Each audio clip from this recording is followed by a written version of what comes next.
Is Death in June fascist? It's a question which has basically plagued the band since its inception, and for good reason, asterisks. On the surface, I wouldn't really blame you for thinking that Death in June is just up there with the other NSMB bands that, kind of plague the scene. This really is just throwing my hat in the ring for a debate that's been going on for decades at this point, but I'll put my case out anyways. This next song is dedicated to the little traitor that apparently appears to be in the audience. Phone in the police. Whether it's actually fascist or not, the aesthetic of Death in June is, at the end of the day, LARP. And that LARP isn't necessarily reflective of Douglas's views. I feel like the best argument to make for this is considering Douglas's past and his time in the band Crisis. Now, what does this have to do with anything? Well, Crisis was an anti-fascist band, and Douglas actually had sort of the same aesthetic he did then as he does now. You can see the military camo, themes of not really fitting into society, that whole kind of thing within Crisis' music. But more importantly, if you go back to Douglas's youth, he actually states that he got into the whole German aesthetic when he was just about 13 years old, and explained it in an interview behind a mask. So you're surrounded by war memorabilia, and I had a natural attraction to a lot of it, but what perturbed my father was I had a natural attraction to the side he'd been fighting against.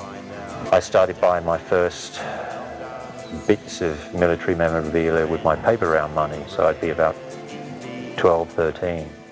Here I think illustrates the best point against Death in June being a fascist band. It was simply just something that Douglas was into, and it was in the UK of all places in the 1950s and 60s.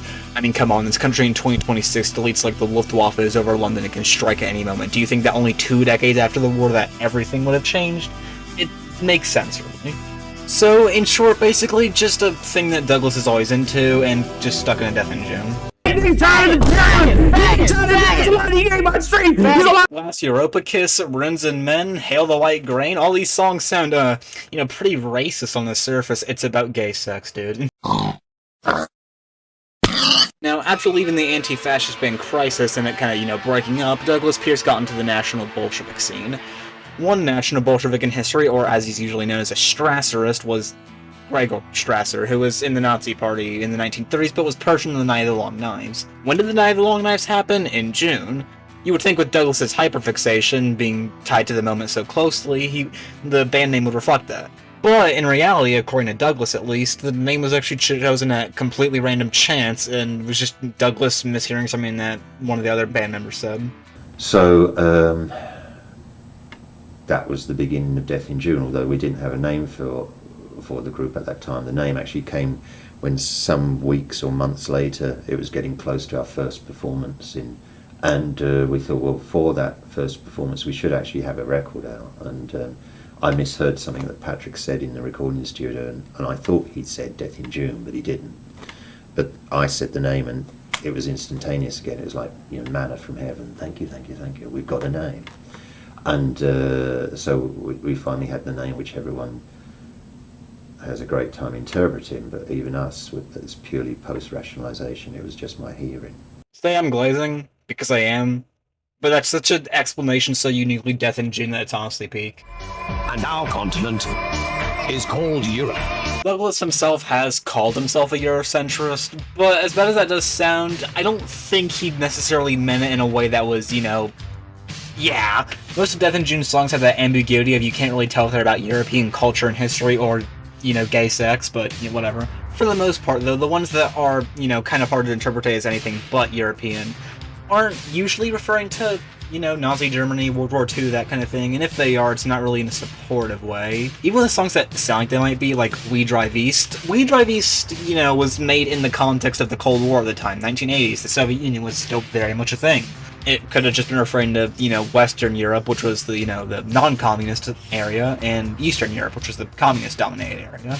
At least that's what it comes off as to me, and knowing the full context around what kind of person he is. Death in June is Eurocentrist, yes, but that's more so because it's a European folk band. It's kind of coming with the territory of that. It's 4 Fs.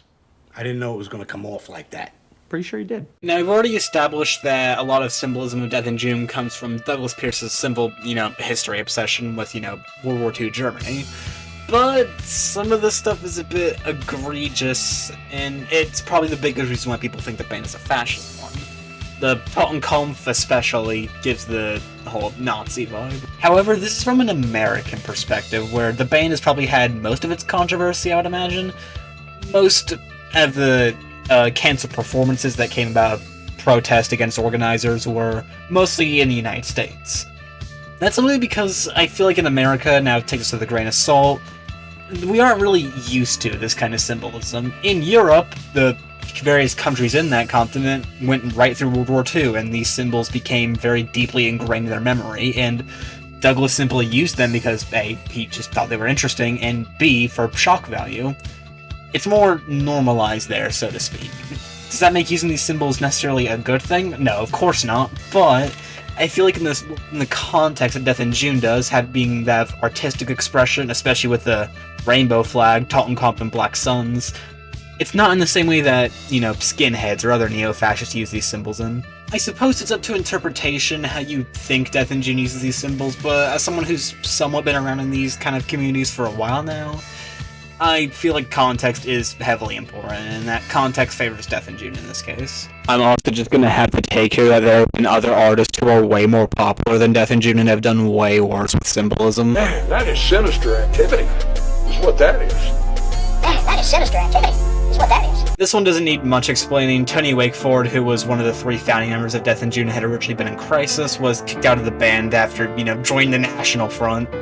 And Boyd Rice, who was the more egregious of, you know, basically any collaborator that Death in June has had, was eventually kicked out over various disagreements, and it was a mutual decision anyways. Plus, this was before a lot of other stuff about Boyd Rice came out, so yeah.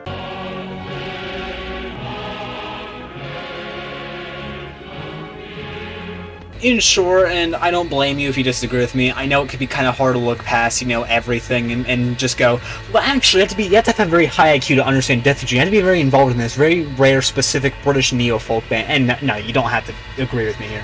But from what I see, Death in June isn't really a neo-Nazi band. It's more so just ran by some guy who's just a really gay history nerd and likes talking about European folk songs and gay sex, of course. So, to answer the question of, is Death in June fascist? I would say Death in June is not fascist. What about Croatia? Okay, maybe... Okay, Death in June is maybe fascist. I wonder if they are actually fascist or not. Maybe someone should answer that in a YouTube video or something.